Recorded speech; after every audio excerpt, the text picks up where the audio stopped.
Hello everyone, আমি Ayudha. Welcome back to my channel Ayudha's world. সবাই কেমন আছো? আশা করি সবাই খুব ভালো আছো, আর আমিও ভালো আছি। চলো দেখি মা কি করছে রান্নাঘরে। তো দেখো, বাবার লাইট লাগানো কমপ্লিট, মানে পুরোটাই কমপ্লিট হয়নি, কিছুটা একটু এলোমেলো হয়ে আছে, তো সেগুলো বাবা ঠিক করে দেবে পরে। তার চলো দেখা যাক মাম্মা কি করছে এই দেখো রান্নাঘরে। মা এখন কি বানাবে, দেখি কি বানাবে মা। কি খাবে বলো? প্যানকেক খেতে ইচ্ছে করছে।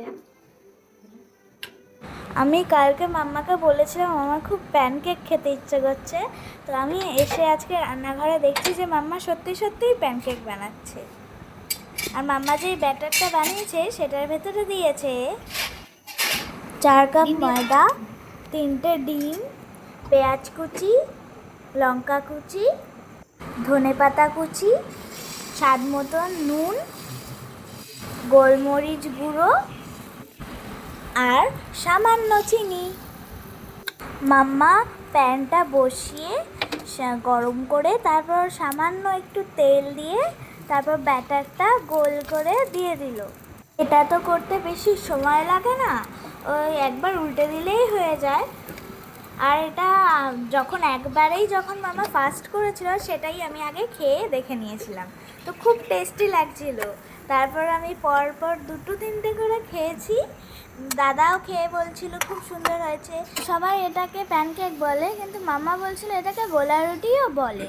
এটাই আমাদের আজকের রাতের ডিনার। মামা বলছিল যে আজকে আর রুটি করবে না, তাই মাম্মা আজকে প্যানকেকই বানিয়ে নিল। এটা আমরা কি দিয়ে খাবো বলো তো? এই দেখো, শসা কুচি, পেঁয়াজ কুচি, চিলি সস, টমেটো সস, কাসুন্দি, লঙ্কা কুচি, ধনে পাতা কুচি, বিট নুন, চাট মশলা দিয়ে মাম্মা ভালো করে মাখিয়ে দিল, দিয়ে প্যানকেকের ভেতরে রোল করে দিল, মানে সাথে রোল করে দিল। আমি সেটা দিয়েই খেয়ে নিয়েছি। ওটা তো খেতে দারুণ লাগছিল, বেশ ঝাল ঝাল, একটু মিষ্টি মিষ্টিও ছিল, আর খুব ভালো লাগছিল। দেখো আমি খাচ্ছি। আর আজকের মতো ভিডিওটা আমি এখানেই শেষ করছি। টাটা।